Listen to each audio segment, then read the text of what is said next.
Cik Noah dengan Marisa ni macam mana ni?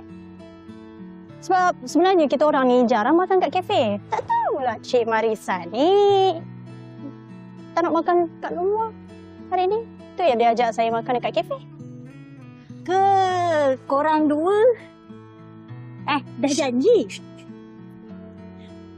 Itulah, kita orang ingat tadi macam nak order makan kat sini. Tapi macam ramai. Tak apalah, kita orang pergi tempat lain lah.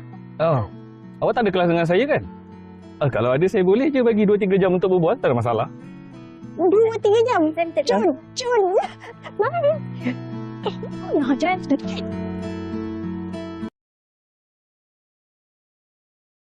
Cik Aman. Cik Noah tak ada ke? Sebab selalunya kan dia atas sini dulu, lepas tu baru pergi kafe. Oh, selalu macam tu. Tapi hari ni tak. Sebab ialah, dia akan datang sini kalau ada keperluan. Lagipun weekend kita ada kerja tetap kan? Ni, email yang saya suruh hantar tu dah hantar ke belum? Belum. Ni tengah nak buat sekarang. Apa benda lah. Email tu penting untuk sokongan dari kerajaan. Cubalah jangan lengah-lengahkan. Sorry, Cik Aman. Saya buat sekarang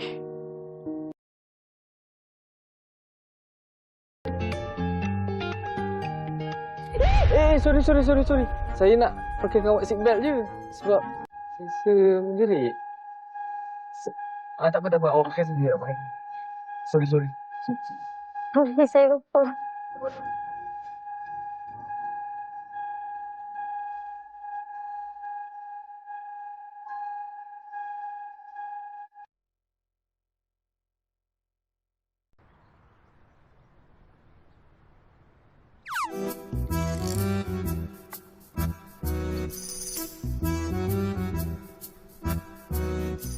Oh, gelap.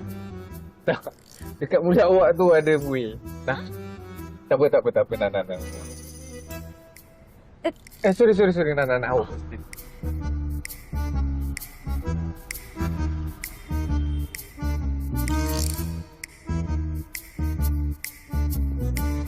Malunya. It's okay. Malam. Sebenarnya saya anak yatim piatu. Mak dengan ayah saya tinggalkan saya masa umur saya 12. Lepas tu, yang jaga saya adalah keluarga angkat saya. Tapi diorang tak duduk sini. Diorang tinggal dekat Indonesia. Tapi kan Cik Noah, Alhamdulillah, keluarga angkat saya baik sangat. Diorang jaga saya. Diorang sayang saya. Ni pun kadang diorang akan datang sini untuk tengok keadaan saya.